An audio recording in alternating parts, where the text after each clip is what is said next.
a rugged land, rivalries and vendetta, scheming and intrigue. Their politics were ferocious. A time of art, a time of enlightenment, a time of war. War as my business, peace would ruin me. Soldiers of fortune. They fight for profit, not for glory. They fight to survive. Armour and steel. The time of the night. You know, this is not covert warfare. We want to do the 15th century armour some justice. The scourge of medieval Italy. The dogs of war. The Condottieri. The medieval world. The 5th to the 15th century. Tim Sutherland is one of Britain's most experienced archaeologists. He and a team of specialists try to understand medieval life by exploring the realm of the medieval dead. We have a classic view of the storybook medieval life. We don't hear the stories about the common man trying to keep his family alive. Archaeologically speaking, we can now focus in on the medieval dead people. You couldn't help almost look through their eyes thinking, what did they see? How did they die?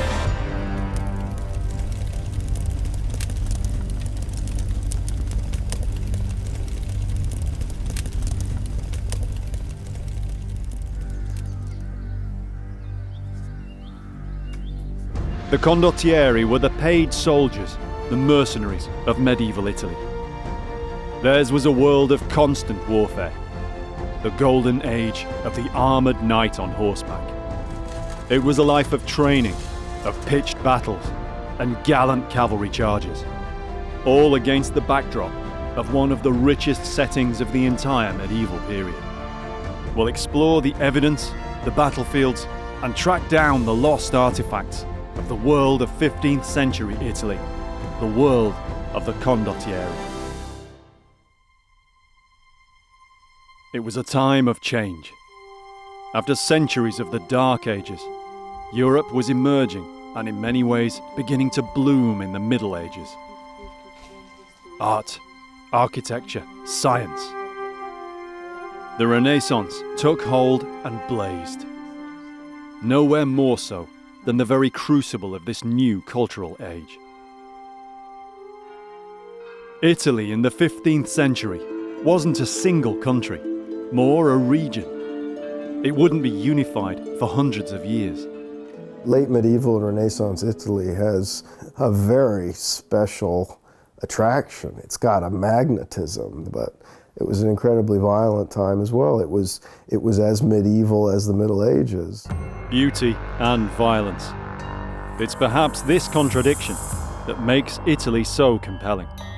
And it's in this volatile cultural climate that the world of the Condottieri came about. I've always wondered when I think about medieval Italy. I mean, we look at the rest of Europe based on the feudal system, but Italy wasn't like that. And I've often wondered what it was really like. How did it all sort of come together? How did it come together to become one of the richest regions in Central Europe? Medieval Italy was different to the rest of the continent. It was fragmented into small, though extremely wealthy, city-states in both north and centre, and of course the Papal States. This was incredibly complicated, complex, colourful, highly cultured and remarkably wealthy, sophisticated part of the world. These powerful independent states in a relatively small region gave medieval Italy its distinct feel. The heart of everything was the city. And in the earlier medieval period, the story was of these cities controlling just outside their walls, then a few villages beyond this, then the whole valley, then the trade routes to the next city. But even then, each city-state was still riven with disunity. Competing factions vied for control, family against family.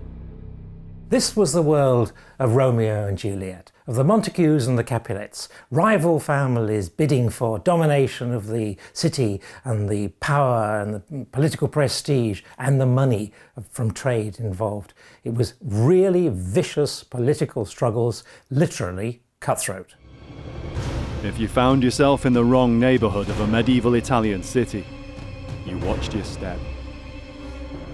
Families had to look after their own. Homes became fortresses. Even within the city walls, there are other fortifications.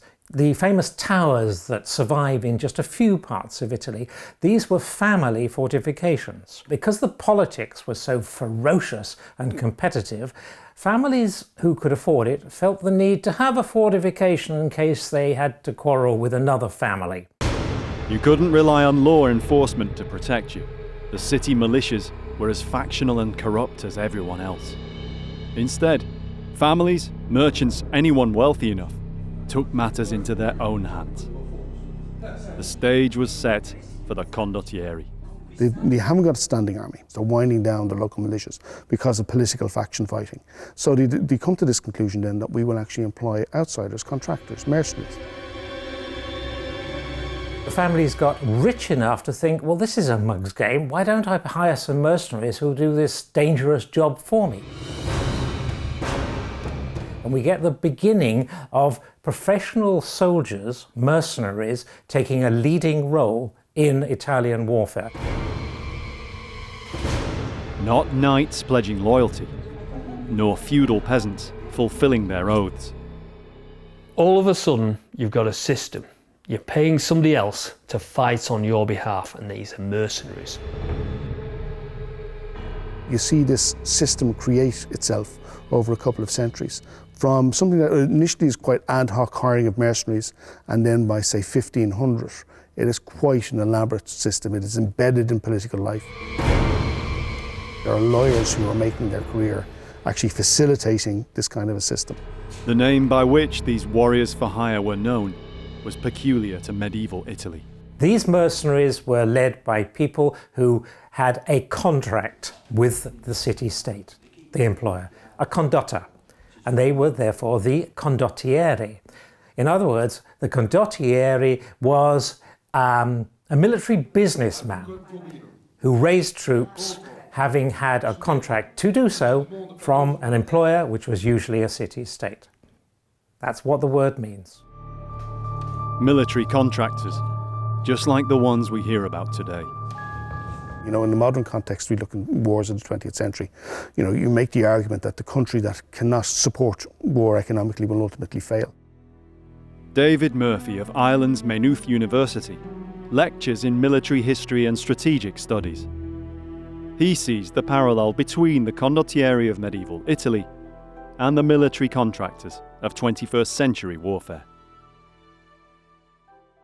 The fascinating thing about medieval Italy is that they're extremely rich, and you bring in outsiders that you will actually, and you will create and empower a military class, a military caste even, that you will buy in to do your military service. Historians like David are able to gain a powerful insight into the world of the condottieri. Some of the contracts, the original condotta, still survive. They reveal a wealth of detail. You see some of them still remain in places, the archives say it, in Milan and Florence, whatever else, and they're quite substantial, I mean physically substantial documents, because you have to get all this detail on before it was signed off.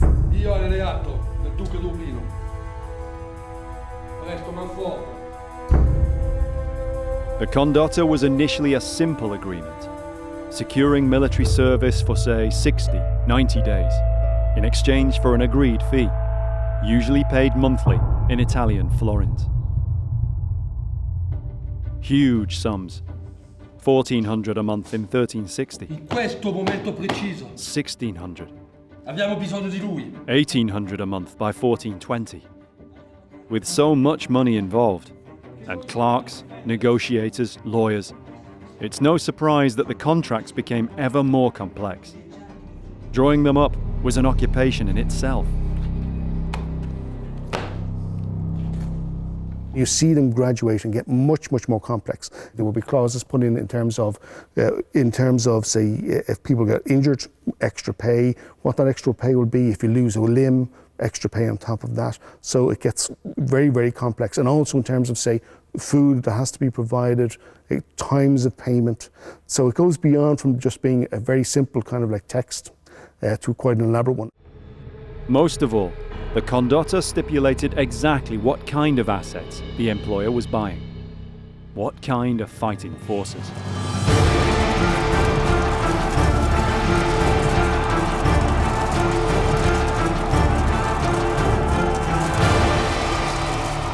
The main parts were the elite, well-paid, extraordinarily well-equipped, fully armoured cavalry men-at-arms. They are the dominant element. They are the battle-winning element. At least half of every Condottieri army was heavy cavalry. At no point in the medieval period was the armoured mounted knight more prevalent. It's heavily armored Italian knights fighting other heavily armored Italian knights. That was the main way of fighting. The knight and his horse is a powerful emblem, a mythological symbol to us now, representing a remote time, something more noble. The medieval knight on horseback, it's such a powerful image. In medieval Italy, this was it. This was the guy. And of course, it was such a strong image that it's stayed with us until today. The grim reality of warfare is the same for every fighting man throughout history. Yet somehow, the emblem of the mounted knight transcends this. Even for Wallace Collection Arms and Armour curator, Toby Capwell. My first reaction after being, incredibly impressed by the image of fully armored knights on horseback was wanting to be one of them. I wanted to be a knight a long time before I wanted to be a curator. Toby has been riding horses since he was 11, jousting in full armour for more than a decade. The relationship between armoured knight and horse fascinates him. The horse informs and permeates every aspect of medieval life. The story of the knight is the story of his horse. It should be, chivalry, chevalerie means horsemanship. That's all it means. And a knight at his very heart is a horseman before he's a warrior. He's that as well, but a knight is nothing without his horse. Professional men-at-arms live with their horses, and they're with their horses practically all of the time. There are fabulous illustrations of mercenary captains marshaling their men-at-arms, getting ready for battle, and the horses are just stood around in the encampment. They're pegged right next to the tents where the guys sleep, and they're getting their horses ready before they've finished dressing themselves. So the horses are part of your team just as much as your other people are. In Condottieri warfare, there was a huge emphasis on armoured horsemen. At least half of every force was heavy cavalry, and the country itself was well suited to fighting on horseback.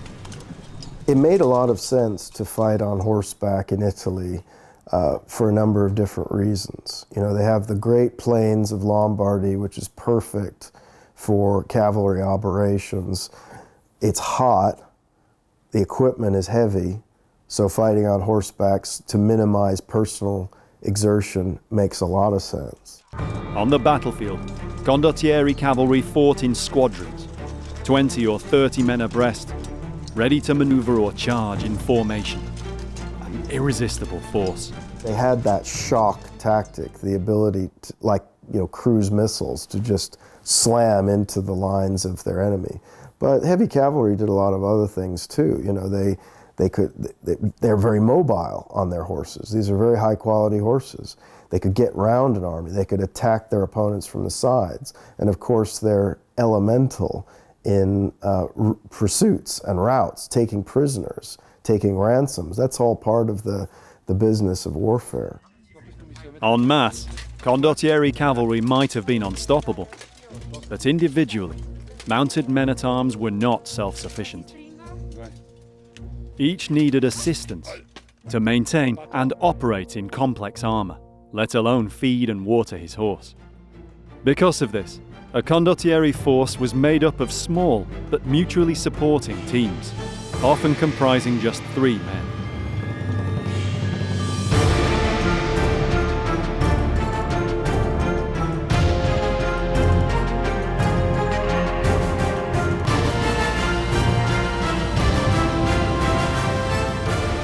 The basic 3-man system that was practiced in the late 14th and into the 15th centuries makes a lot of sense, because you've got your main armored man, who is the heavy hitter, but he needs someone to guard his sides and rear. When you're in the full armor, you can't see very much, you can't hear very much, you can't feel very much. You can hit really hard, and you've got a lot of power in the horse and in your equipment, but you need someone else who can be like your radar and be looking at the other direction and telling you a bit more about what's going on.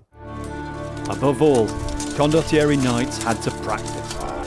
When they weren't in action on campaign, they had to train in order to survive on the battlefield.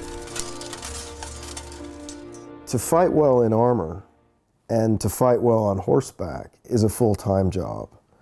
A good horseman needs to ride 3 hours a day, and a good fighter, a swordsman, a practitioner of the knightly fighting arts needs to train every day just as much as a musician has to practice every day.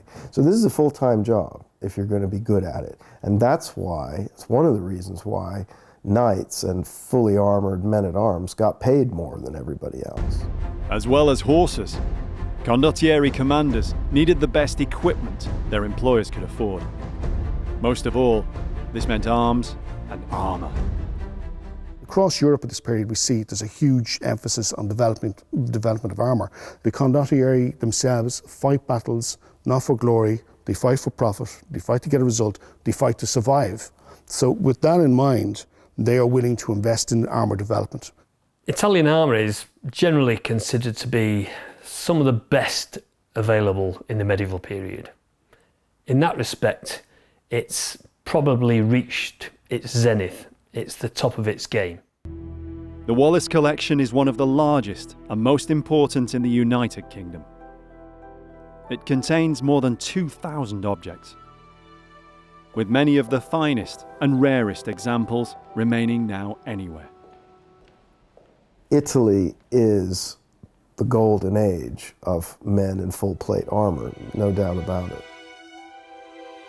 Well, certainly from a visual and sensory perspective, all these armors are very highly polished, so you'd have a blaze of reflections in the hot Italian summer.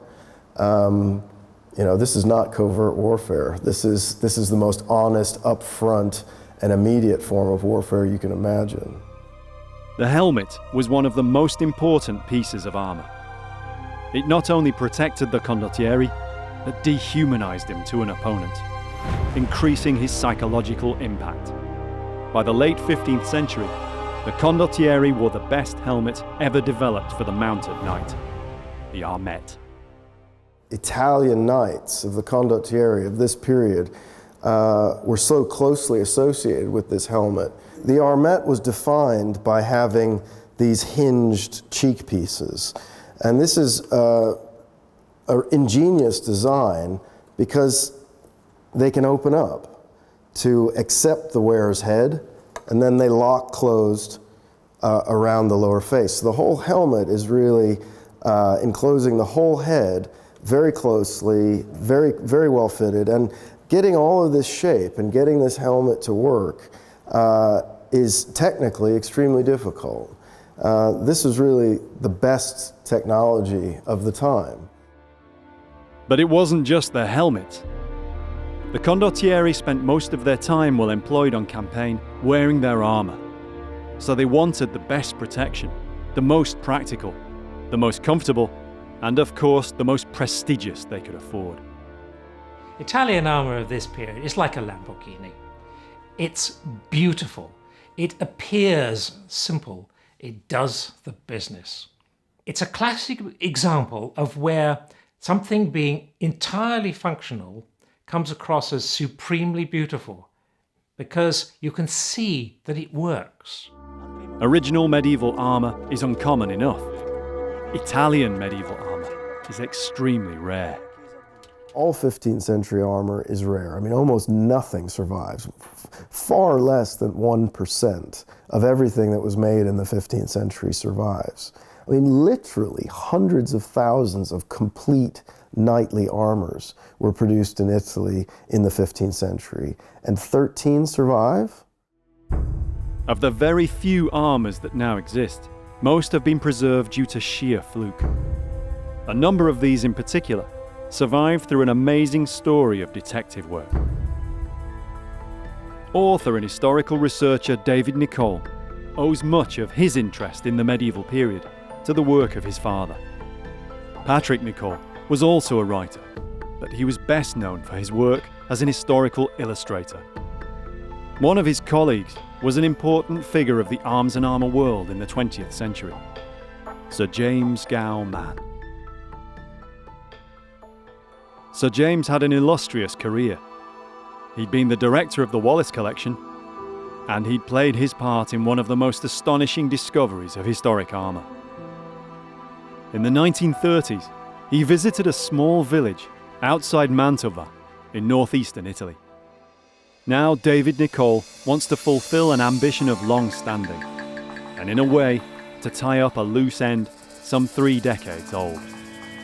The sanctuary of Santa Maria della Grazia, it's Our Lady of Mercy, Gratitude. It's an important religious centre, but it's not a place that many people come and visit.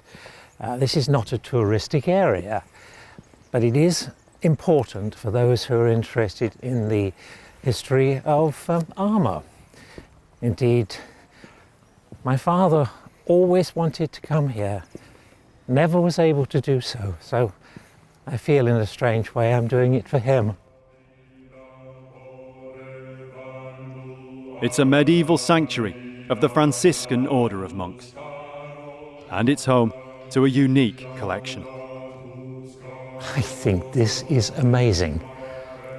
This is amazing. I had no idea. I feel inclined simply to say, wow.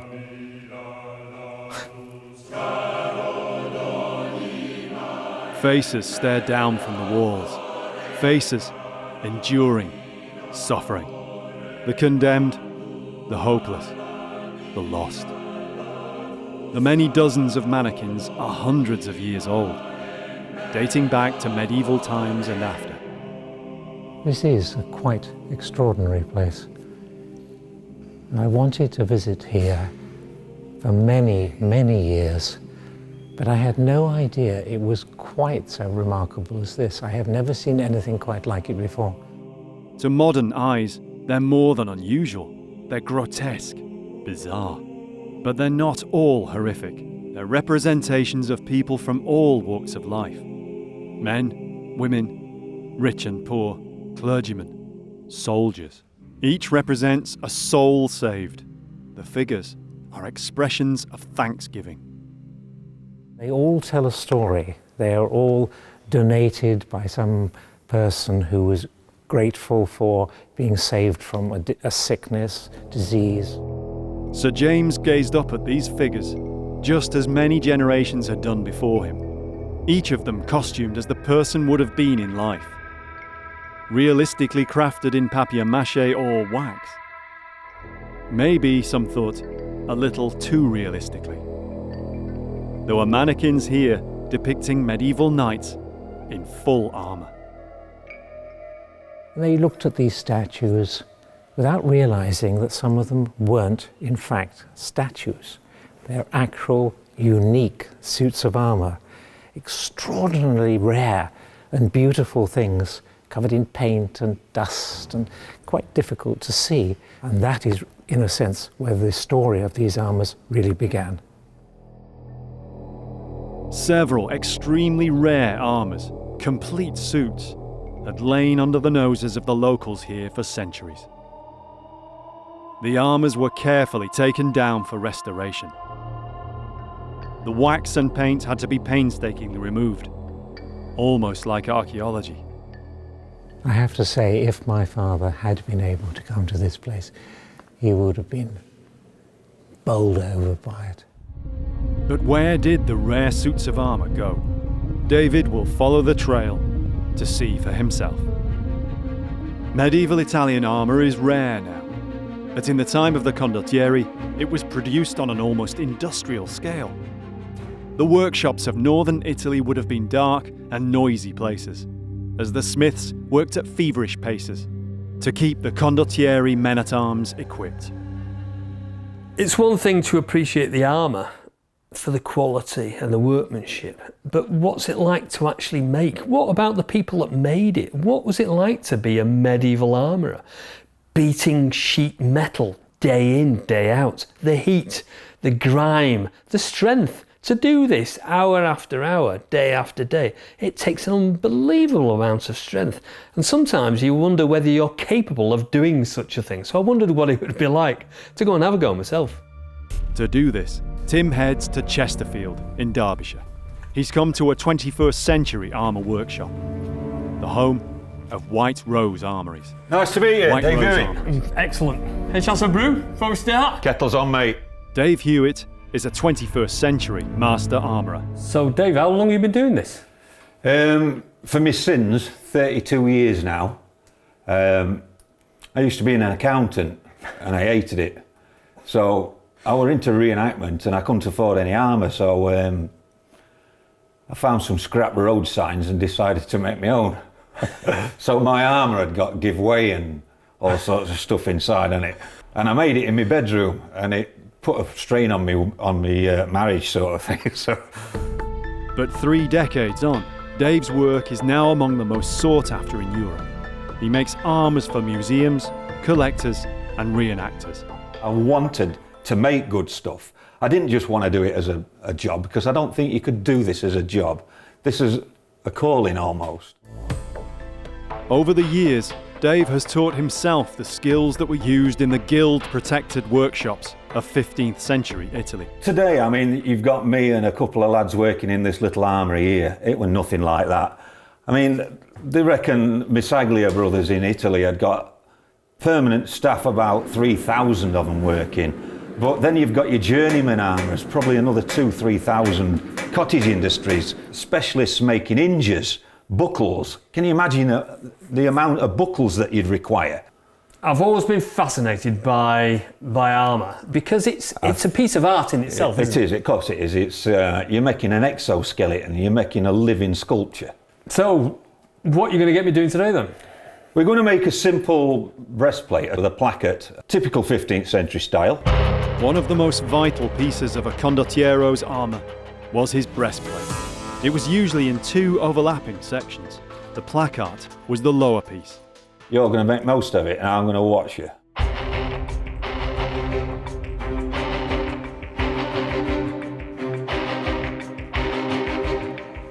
What Dave is aiming to do is to show Tim how to recreate the characteristic form and line of Italian armour.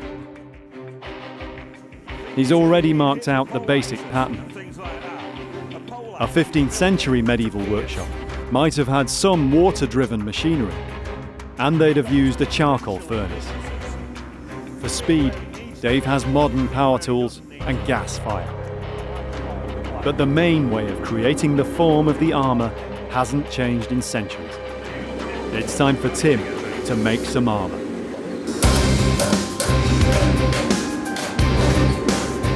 The first process is called sinking.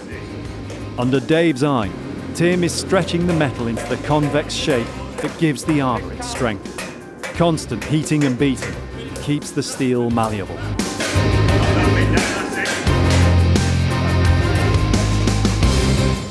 So there, isn't it? Yeah. Let's just have a quick gander at it. Tim's beaten out the depth of the basic shape. Now it's time for the next process, smoothing out the lumps and bumps left by the sinking.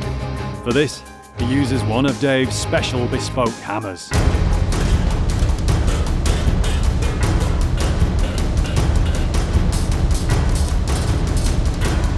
It takes steady hammering and a feel for the metal to gradually flatten the surface out without losing the overall curve. It takes time. Medieval Italian workshops would have rung to the sound of hundreds of hammers like these.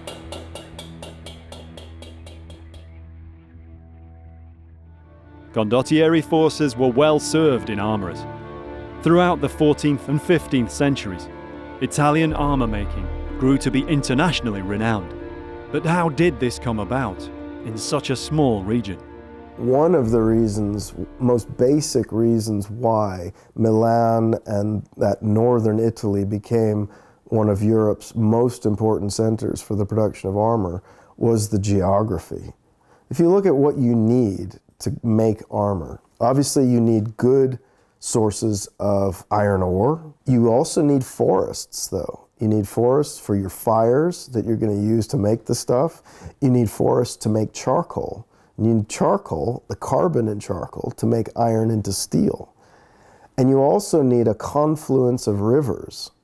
You need rivers to power the water-powered grinding and polishing and trip hammering equipment. And you need rivers to transport your product in and out. And the scale of production was extraordinary, especially considering the Industrial Revolution was still 2 centuries away. Milan, a conservative estimate shows that in any given year in the 15th century, the Milanese armor-making community was producing something like 25,000 armors a year. And on an individual workshop basis, that's 1 armor a day. That's an extraordinarily organized industry. David Nicole is on the trail of some of the last remaining medieval Italian armors. After months of careful restoration, the suits were reassembled and finally displayed together again, as they had been over the previous centuries. David's father was a contemporary of Sir James Mann, who documented the story of the Sanctuary of the Madonna delle Grazie armors. But he was never able to see the collection for himself, so David now completes the journey for his father. Well, here we are outside the Diocesan Museum in the northern Italian city of Mantua. I've been waiting many, many years, in fact decades, to come here. Oh, wow. Okay, this is special. The collection represents a real story of survival and a lasting testament to the skills of Italian armourers of the late 15th and early 16th centuries. They show the richness and style of Italian medieval armour with a wealth of tiny detail, including many of the individual armourers' marks. This is exactly what the richest Condottieri fighting men wore on the campaigns of the high medieval period. Well, here we are, really, surrounded by the best quality armour that is going to be worn by the best equipped Condottieri leaders.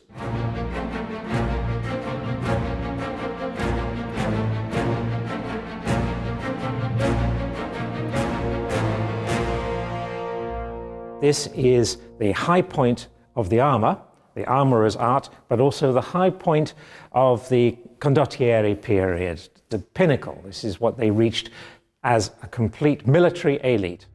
No one knows now to whom these armours belonged. The Madonna delle Grazie, the Madonna of Mercy, was the protector, just like any believer who had reason to give thanks for recovery from an illness or misfortune. Condottieri soldiers here made their own tributes in gratitude. They're not, as far as we know, from a particular battle. These are donated for gratitude in thanks for their safe return from some campaign or some battle. Thanks to the Virgin for saving my life, and here is the piece of armour which protected me. You note the shape here. It's very simple, classic, simple, functional. It worked, it did the business. This is a good, strong chunk of metal, but they could churn these things out in numbers, and they exported them all over Europe. Back at White Rose Armouries, Tim has almost finished planishing. The placard is ready for final shaping. Tim's creasing the metal over to create the waist. A skirt made of other plates or lames would have hung from this to protect the midriff. A fine grit grind gives the bright finish that a Condottiero noble would have expected. So there it is, Tim. What do you reckon to it? I can't believe we've made that, although you keep saying I've made it, but I haven't made it, you've made it. It's phenomenal that you can get something that round out of a piece of flat steel. I still can't believe it, and it's taken a day. It's beautiful though, isn't it? It is. And you can see it works. And it's to do exactly what it says on the tin. So that's a perfect fit. Squeeze into it. You see you've got your survival zone in there now. That's not touching your flesh. No. So any impact on there is going to be transferred through there all around, and transferred into your softer flesh down here. That's right. So all your vital organs are going to be safe and sound. All that trauma is going to miss them. It's been a real privilege, and to work with somebody who knows what they're doing is an even more of a privilege, because obviously you've been doing this for a long time. Thank you very much. It's been an unforgettable experience. My pleasure. Yeah, thank you. However useful mercenaries were on the battlefield, an employer had always to be wary. Condottieri leaders could be charismatic and ambitious. I think for Condottieri leaders, it must have looked like a land of opportunity, because when you consider you've been paid to provide military force to very wealthy employers who don't have their own military force, therein lies an opportunity. And you see sometimes they get drawn into kind of wider politics that shouldn't really concern them. Intrigue was all too common. In 1478, the Pazzi family plotted to assassinate Lorenzo de' Medici by turning his own Condottieri against him. The whole idea is that when Lorenzo's at Mass, he will be taken out, and then also key members of his family will also be taken out, and it'll all be not a bloodless coup, a bloody coup, and power will change. Only it didn't work out that way. Lorenzo survived, rounded up the culprits, and sent a powerful message to his enemies. And then there's a series of very gratuitous executions on the main square in Florence, where they actually pitched them out of public buildings to hang them, having kind of semi-disemboweled them first, so that when they come out the far end of the rope, their guts will spit out onto the square. So very, very graphic. But again, for a Condottieri leader, this, if he's willing to take those kind of risks, it could be spectacular success. But when it goes wrong, it goes very badly wrong. In the last years of the 15th century, times were changing fast in medieval Italy. The economies of the individual states were developing, and people were beginning to see beyond constant intercity conflict. But it needed something to happen, something to force the change. The catalyst was invasion. Europe too was evolving, kingdoms vying for power. Charles VIII of France invaded the Italian peninsula, and the Italian states vowed to come together to fight the French. Condottieri, who had previously fought each other, now fought under the same banner. The scene was set for one of the last great set pieces in the story of the Condottieri. From Mantova, David heads southwest. Here in the Tauro Valley is where the Condottieri cavalry played their part against the French invaders. Two armies in this valley. Two armies on opposing sides of the river. The weather was turning bad, a portent for what was to come. This was an Italian army, a very mixed Italian army from many states, but facing, or attacking indeed, an invading French army which was on its way home. It was not retreating, it was just on its way home. The French had chosen their line of march carefully. They were protected on one side by hills and woods, and on the other by the river. Now, the only way the Italians were going to be able to do this was to charge across the river. The battle was fought over a huge area across the valley, with the French force extended in line of march along the road. The river is just as wide as it was back then, though the shallows and shale beds have changed. There's enough for David to go on though, as he seeks out the approximate area where the spectacular events took place, epitomizing the flashing spirit of the Condottieri cavalry. Well, there's the riverbed, the River Taro. I was here 30 years ago. I was a bit younger then. The patched-together Italian army was commanded by a veteran Condottiero leader, Francesco Gonzago, the Duke of Mantova. It was he who ordered the attack across the shallows of the river to surprise the French. One of the obvious places to cross the river, who wanted to make a charge and to attack the flank of the French army as it went across, was the ford. And there was a ford here opposite Oppiano. And I think it probably still exists, although the riverbed, the riverbed moves a lot. But that night, the weather finally broke. Rain, thunder and lightning lashed across the hills and valley. The ford the Condottieri wanted to use flooded. Gonzaga, in command of the Central Division, decided not to go across the river at the ford. So he shifted to his left, upriver, and charged across at another smaller ford, which for whatever reason he decided was more suitable. Hundreds of Condottieri knights and men-at-arms waded their armoured horses through the river to attack the French flank. This magnificent, sparkling, twinkling, steel-clad horde, they must have looked superb. But they flounder a bit. They get across, and then they have to attack without any time or space to reorganize themselves. So it was something that didn't really quite work. Must have looked marvelous. A spectacle it surely must have been, but for all their dash and valour, the different Condottieri leaders just weren't used to operating under a single command.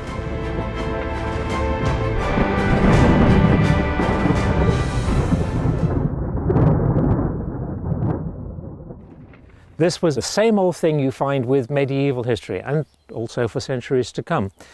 It was too complex. They didn't have the ability to send messages between each other. Put simply, it got in a muddle for various reasons.